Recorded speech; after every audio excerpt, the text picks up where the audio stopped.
In the days of Amraphel, king of Shinar, Arioch, king of Elasar, Chedorlaomer, king of Elam, and Tidal, king of Goyim.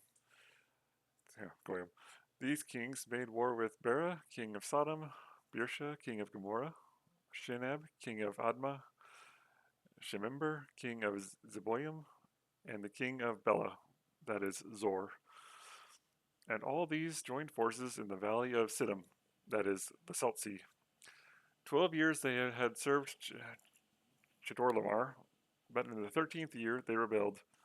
In the 14th year, Chedorlaomer and the kings who were with him came and defeated the Rephaim in Ashtaroth Karnim, and the Zuzim in Ham, the Imim in Shavak Hirathim, and the Horites in their hill country of Seir, as far as El Paran and the border of the wilderness. Then they turned back and came to in Mishpat, that is Kadesh, and defeated all of the country of the Amalekites, and also the Amorites who were dwelling in Hazazon Tamar. Then the king of Sodom, the king of Gomorrah, the king of Admah, the king of Zeboim, and the king of Bela, that is Zor, went out and they joined battle in the valley of Siddim with Chedorlaomer, king of Elam, Tidal, king of Goyim, Amraphel, king of Shinar, and Arioch, king of Elasar, 4 kings against 5. Now the valley of Siddim was full of bitumen pits, and as the kings of Sodom and Gomorrah fled, some fell into them, and the rest fled into the hill country. So the enemy took all the possessions of Sodom and Gomorrah, and all their provisions, and went their way. They also took Lot, the son of Abram's brother, who was dwelling in Sodom, and his possessions, and went their way.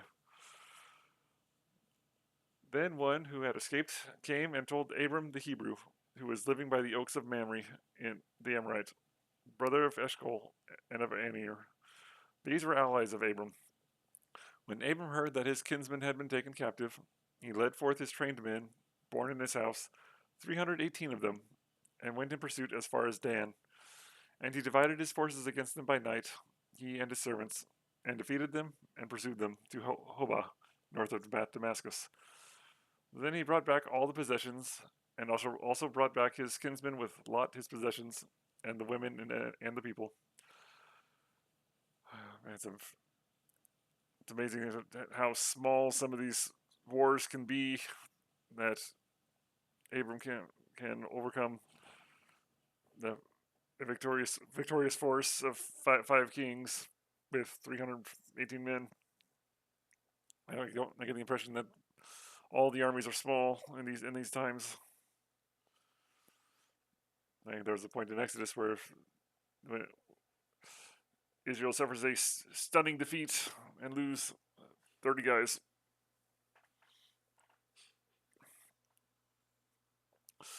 After his return from the defeat of Chedorlaomer and the kings who were with him, the king of Sodom went out to meet him at the valley of Sheba, that is, the king's valley.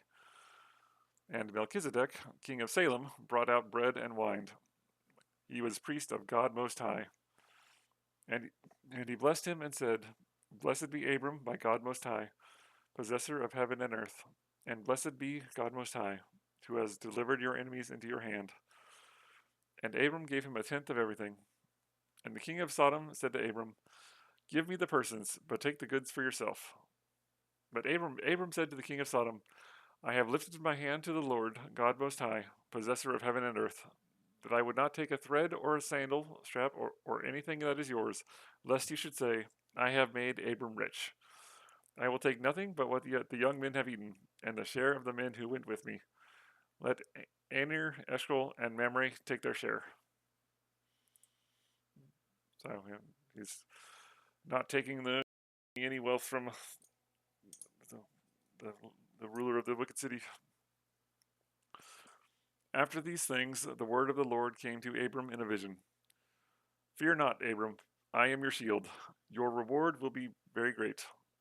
But Abram said, O Lord God, what will you give me? For I continue childless, and the heir of my house is Eliezer of Damascus.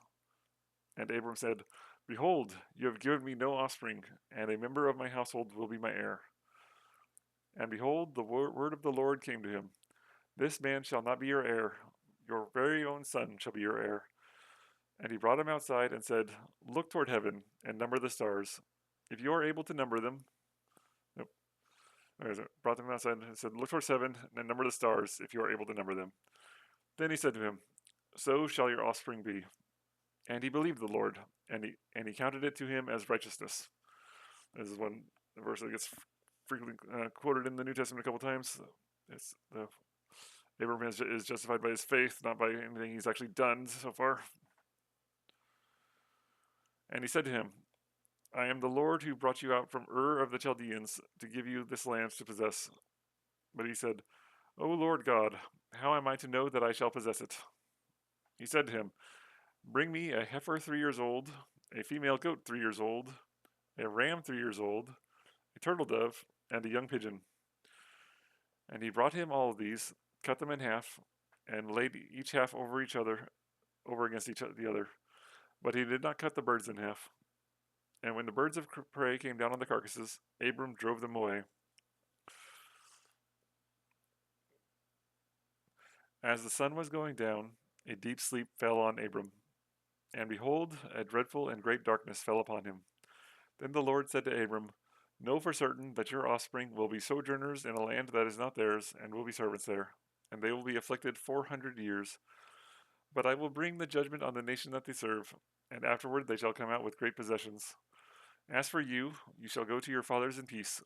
You shall be buried in a good old age, and they shall come back here in the fourth generation, for the iniquity of the Amorites is not yet complete."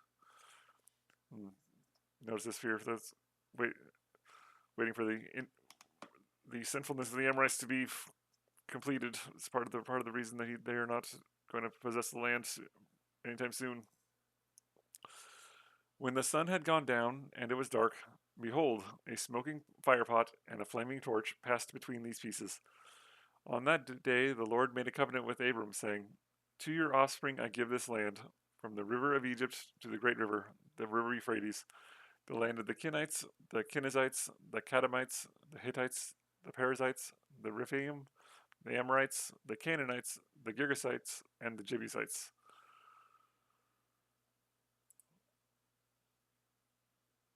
Sarai, Abram's wife, had borne him no children. She had a female Egyptian servant whose name was Hagar. And Sarai said to Abram, "Behold now, the Lord has prevented me from bearing children. Go into my servant, that I shall obtain children by her."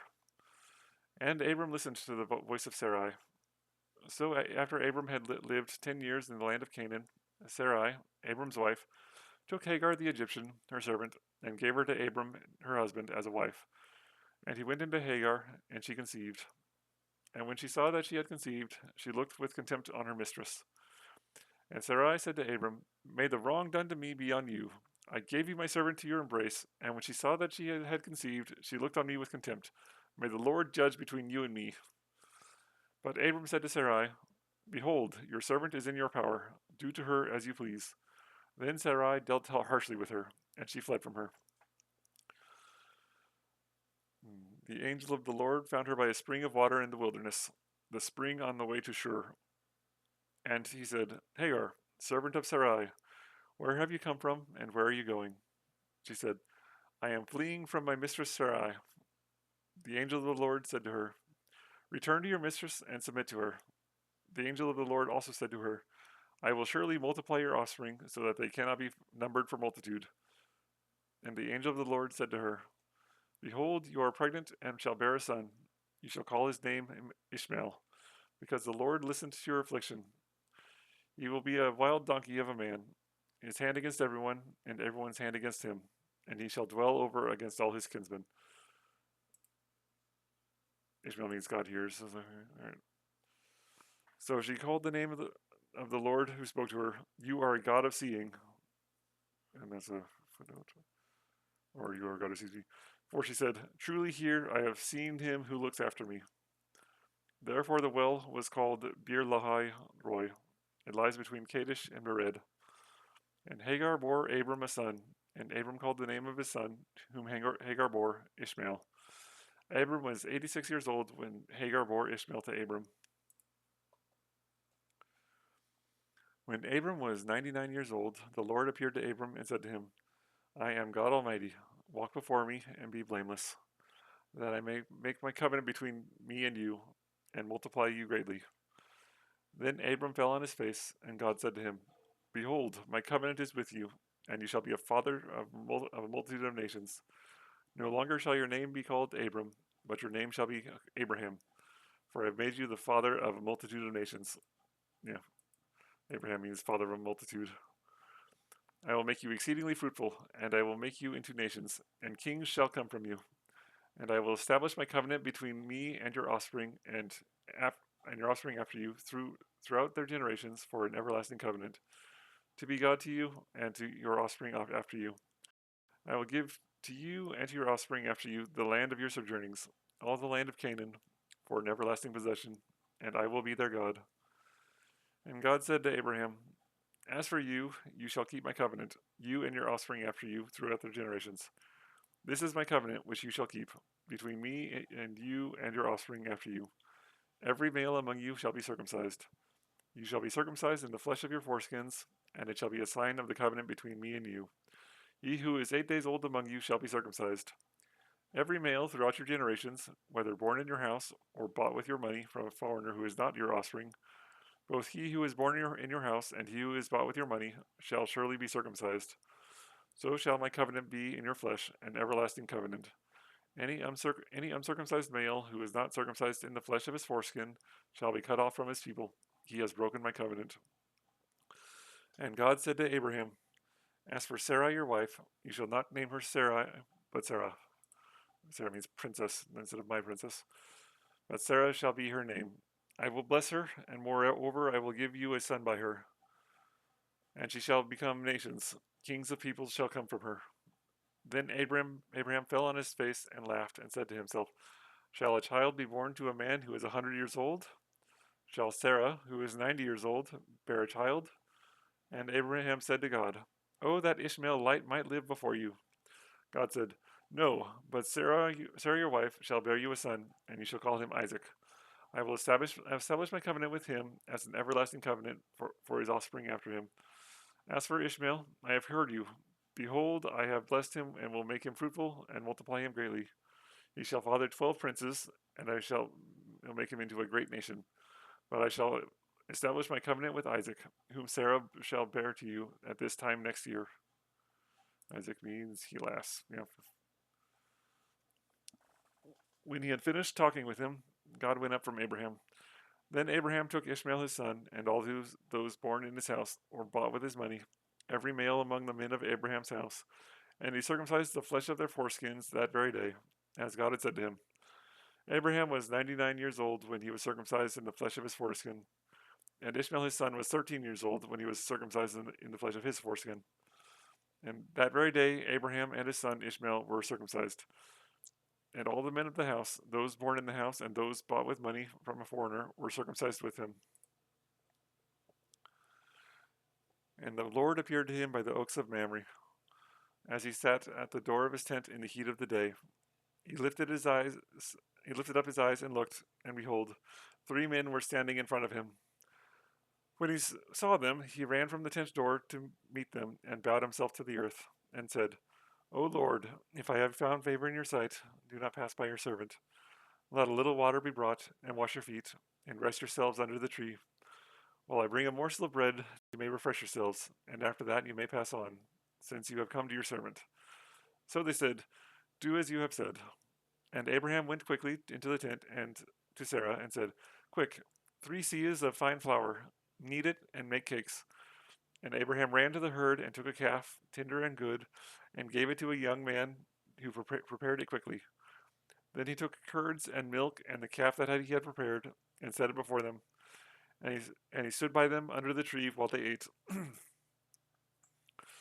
This is, I think, that's a sign of how important hospitality was. He serves them, and he stands by like a servant while they're eating in his house. They said to him, "Where is Sarah your wife?" And he said, "She is in the tent." The Lord said, "I will surely return to you about this time next year, and Sarah your wife shall have a son." And Sarah was listening at the tent door behind him. Now Abraham and Sarah were old, advanced in years, and the way of women had ceased to be with Sarah. So Sarah laughed to herself, saying, After I am worn out, and my Lord is old, shall I have pleasure? The Lord said to Abraham, Why did Sarah laugh and say, Shall I indeed bear a child, now that I am old? Is anything too hard for the Lord? At the appointed time I will return to you, about this time next year, and Sarah will have a son. But Sarah denied it, saying, I did not laugh, for she was afraid. He said, No, but you did laugh. Yeah, Abraham laughed too, not too long, just a few verses ago. Then the men set out from there, and they looked down towards Sodom. And Abraham went with them to set them on their way. The Lord said, Shall I hide from Abraham what I am about to do, seeing that Abraham shall surely become a great and mighty nation, and, uh, and all the nations of the earth shall be blessed in him? For I have chosen him, that he may command his children and his household after him to keep the way of the Lord by doing righteousness and justice, so that the Lord may bring to Abraham what he has promised him. Then the Lord said, Because the outcry against Sodom and Gomorrah is great, and their sin is very grave, I will go down to see whether they have done altogether according to the outcry that has come to me. And if not, I will know.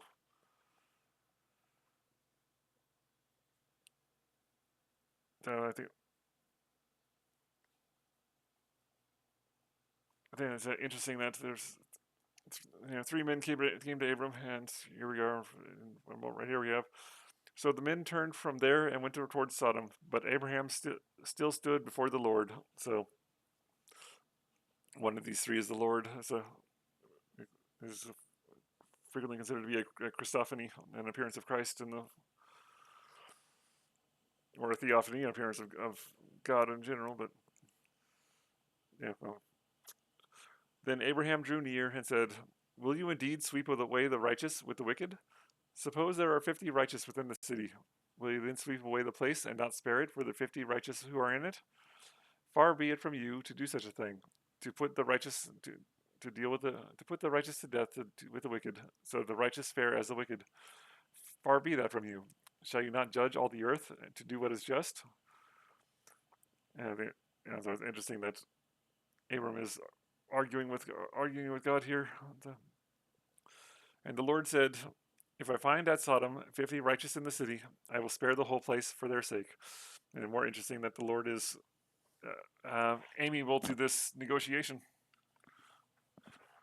And Abraham answered, Behold, I have undertaken to speak to the Lord, I who am but dust and ashes. Suppose 5 of the 50 righteous are lacking. Will you destroy the whole city for lack of 5? And he said, I will not destroy it if I find 45 there. And he spoke to him, Suppose 40 are found there.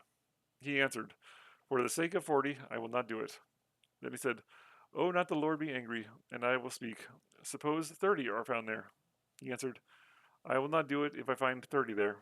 He said, Behold, I have undertaken to speak to the Lord.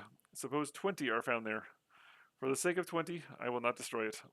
Then he said, Oh, let not the Lord be angry, and I will speak again but this once. Suppose 10 are found there. And he answered, For the sake of 10, I will not destroy it. And the Lord went his way, and when he had finished speaking to Abraham, Abraham returned to his place. So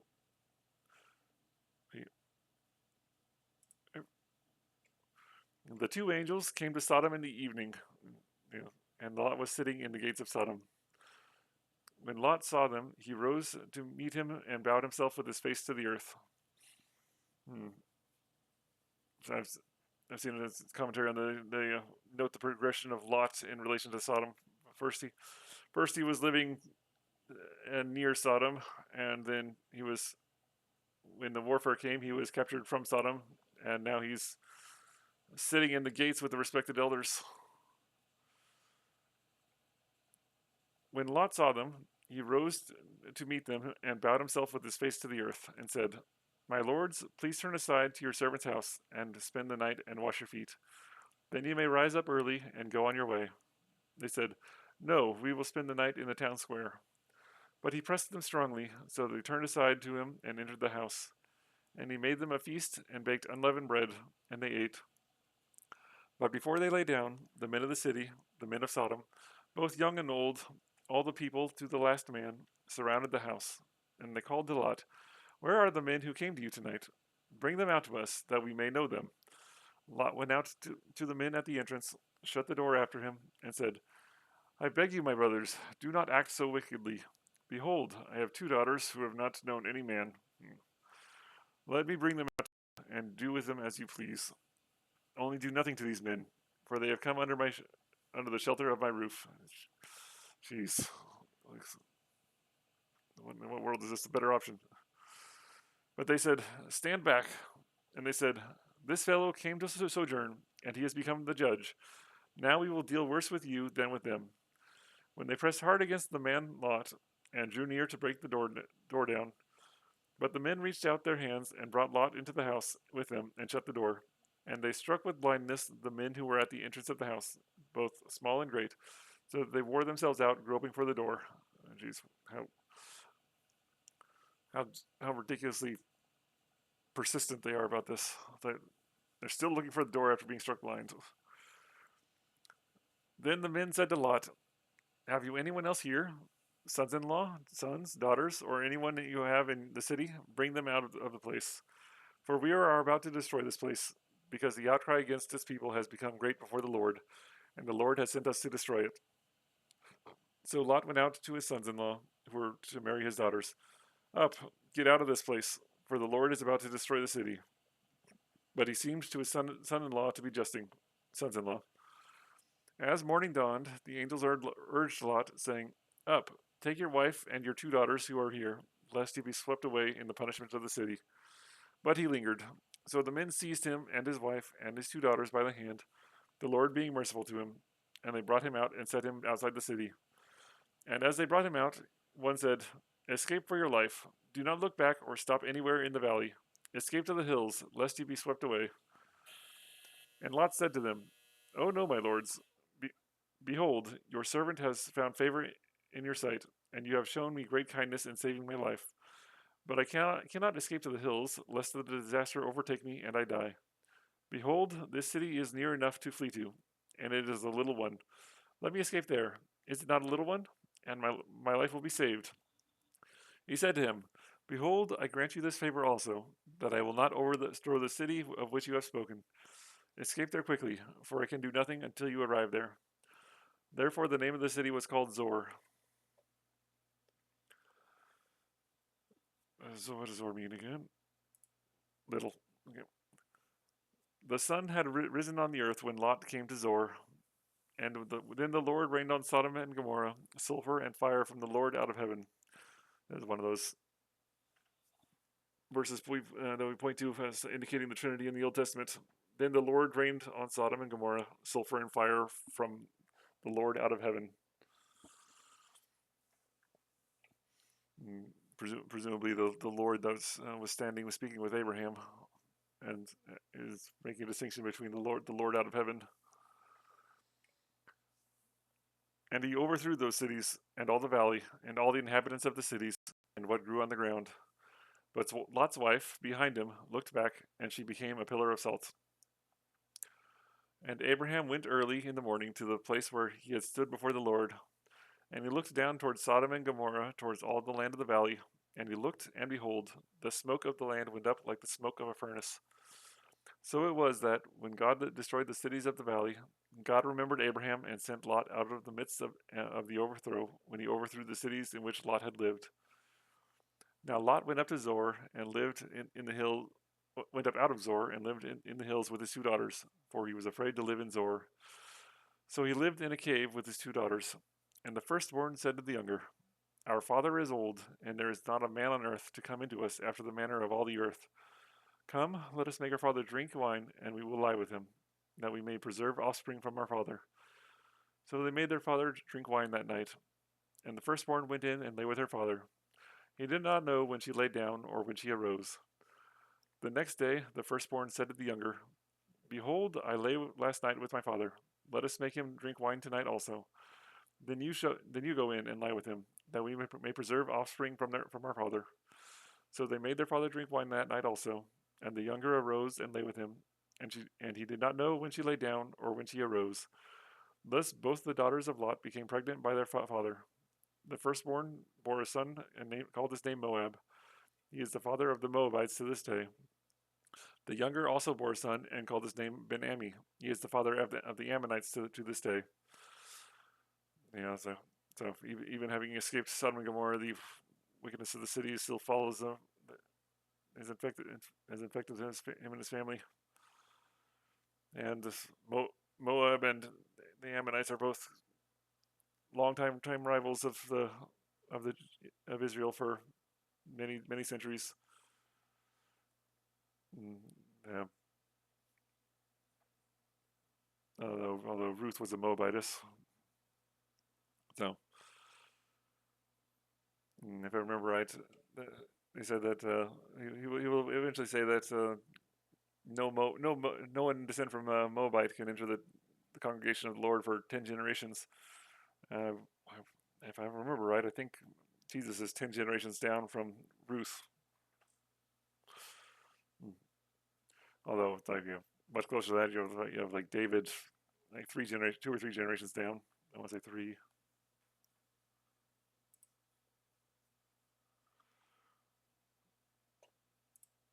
And from there, Abraham journeyed towards the territory of the Negeb and lived between Kadesh and Shur. And he sojourned in Gerar. And Abraham said of Sarah his wife, "She is my sister." Why is he doing this play again? And Abimelech, king of Gerar, and took Sarah. And again, you have a. She's really old at this point.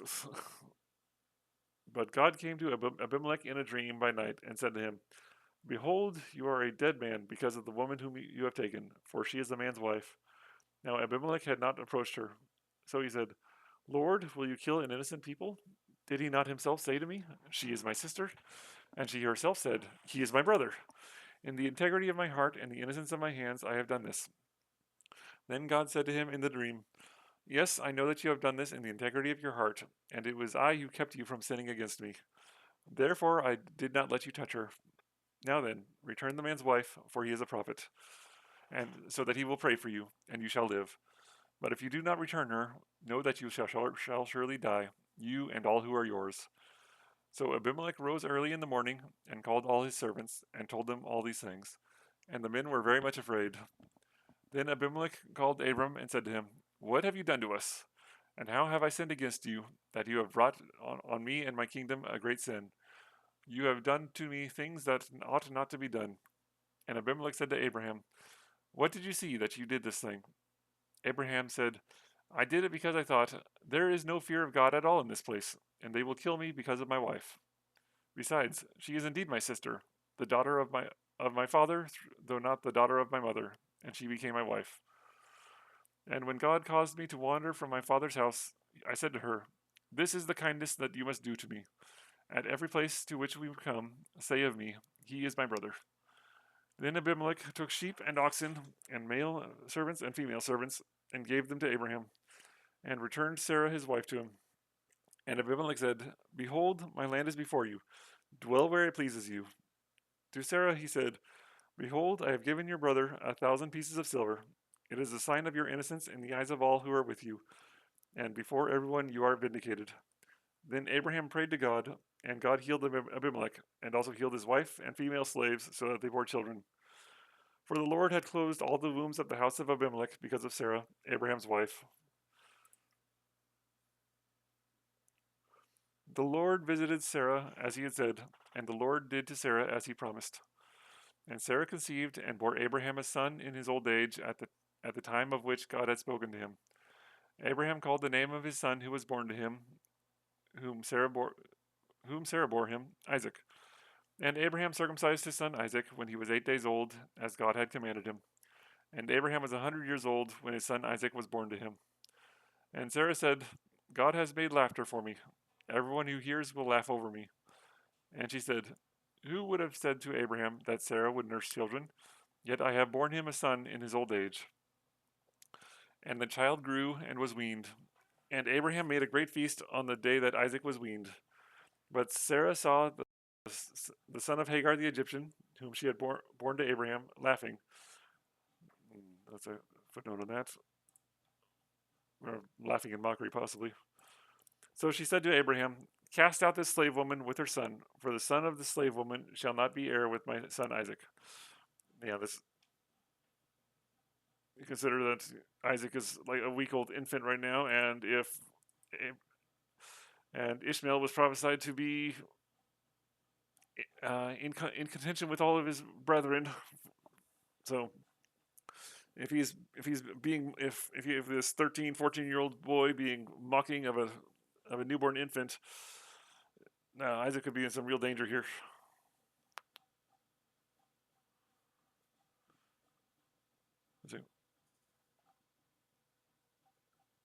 Okay. And the thing was very displeasing to Abraham on account of his son. But God said to Abraham, "Be not displeased because of the boy and because of your slave woman. Whatever Sarah says to you, do as she tells you, for through Isaac shall your offspring be named. And I will make a nation of the son of the slave woman also, because he is your offspring." So Abraham arose early in the morning and took bread and a skin of water and gave it to Hagar, putting it on her shoulder along with the child, and sent her away. And she departed and wandered in the wilderness of Beersheba. When the water in the skin was gone, she put the child under one of the bushes. Then she went and sat down opposite him a good way off, about the distance of a bowshot, for she said, "Let me not look on the death of the child." And she sat opposite him. And as she sat opposite him, she lifted up her voice and wept. And God heard the voice of the boy, and the angel of God called to Hagar from heaven and said to her, "What troubles you, Hagar? Fear not, for God has heard the voice of the boy where he is. Up, lift up the boy, and hold him fast with your hand, for I will make him into a great nation." Then God opened her eyes, and she saw a well of water. And she went and filled the skin with water, and gave the boy a drink. And God was with the boy, and he grew up. He lived in the wilderness and became an expert with the bow.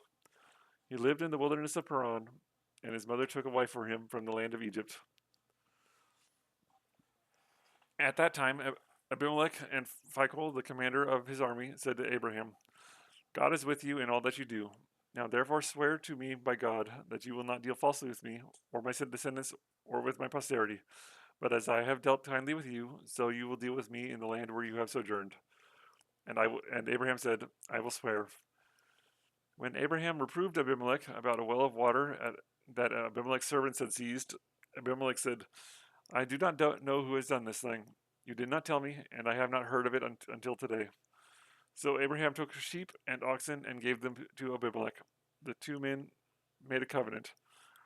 Then Abraham set 7 ewe lambs of the flock of Heart. And Abimelech said to Abraham, "What is the meaning of these 7 ewe lambs that you have set apart?" He said, "These 7 ewe lambs that you will take from my hand, because that they may be a witness for me that I dug this well."